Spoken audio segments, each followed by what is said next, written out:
One of the amazing things about the nighttime is that the nighttime is very special whether you're a believer or not. One of the things that psychologists often discuss is that nights are usually considered a spiritual time. So they talk about how usually people are more willing to share and they're usually more in touch with their feelings and their emotions at night. And this is why you see when people go out on dates and stuff like that, when do they usually go out? During the day or at night? So people are more likely to be in touch with their spiritual side and their feelings and their emotions. And what Islam does is that it takes advantage of this time. So while other people are busy doing other things, a believer takes that spiritual time and they take that emotional time and they devote it to their Lord. And one of the things that the scholars often talk about is that the night is a testimony of a person's love.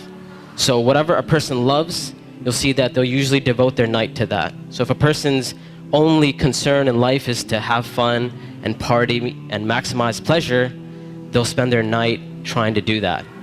If a person's concern is their afterlife and their love for Allah, then they'll spend their night in concern about their akhirah.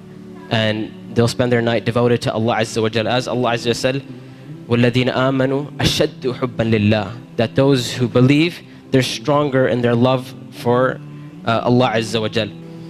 It's no secret, it's no surprise that our ummah today, our nation today, is not doing too well. And I hate to be negative, I hate to be negative about issues, but this is just a reality. And the point isn't for us to become depressed and say we're a goner and there's nothing we can do. The point is, how do we bring ourselves out of this situation, and how do we become like the companions radiallahu ta'ala anhum? And this is why one of the things that is often said by the classical scholars and even scholars of our time is that if we want to rectify this ummah, if we really, really care about this ummah, we really want to change this ummah, then we will not be able to do it except that which changed the beginning of this ummah. Meaning, if we really care, we really want the ummah to progress. Now we're Muslims living in the West and we care about Muslims in America, and we really want Muslims to be in a better state, then we have to look at the sunnah of the Prophet ﷺ and how the companions did it.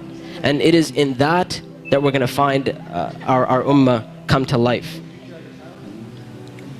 And the thing about the companions, like I mentioned, is that what they had and what is missing from our time is that attribute of going above and beyond the bare minimum. Ibn Abbas radiallahu ta'ala anhuma, he says about the companions, he said, I did not see a single companion. He said, I did not see a single companion except that they would take something from the night. Meaning they would pray some type of qiyam al-layl. And one of the most oft questions I get from young people is, you know what, my iman is just not doing too well. Like, I have a dip in my iman and I just don't feel it anymore. Or a lot of times people who start practicing Islam, they'll have this iman high and they're doing really, really well, and then a time will come where they'll be like, it just doesn't feel the same anymore. Or a lot of times reverts and converts will say, when I first became Muslim, it was the most amazing experience of my life, and I want that back. I want that experience back. And one of the first questions I ask these people is, how is your connection with Allah? How is your qiyam al-layl? When was the last time you got up in the middle of the night or in the last third of the night to pray to your Lord? And if the answer usually is, well, I don't really do that. I just try to do my 5 daily prayers. I'm just happy if I can get that in. And I tell them, I say, listen, if you're cutting off your connection with Allah, how are you going to get better? You can't expect your iman to just get fixed all of a sudden on its own. It's not going to happen. You have to take steps for you to become a better Muslim. You have to take steps to reach that level of iman. When it comes to qiyam al-layl, one of the advices I often give, and I give this advice because this was the advice given to me by my teachers, is if you want to pray qiyam al-layl, all you have to do is just try it. And I'm not talking about spending a third of the night praying or half of the night praying. I'm saying get up 10 minutes before Fajr. Just 10 minutes before Fajr. And we know the Prophet ﷺ told us that it is the last third of the night where Allah Azza wa Jal comes down to the lowest parts of the heaven and He asks, He says, which one of my servants is seeking my forgiveness that I may forgive them? And which one of my servants is seeking my mercy that I may be merciful for them? Which one of my servants is asking of me that I may give to them? And that third of the night is still there in the last 10 minutes before Fajr. So all I'm saying is wake up 10 minutes before Fajr. Not an hour, not 2 hours before Fajr, 10 minutes before Fajr.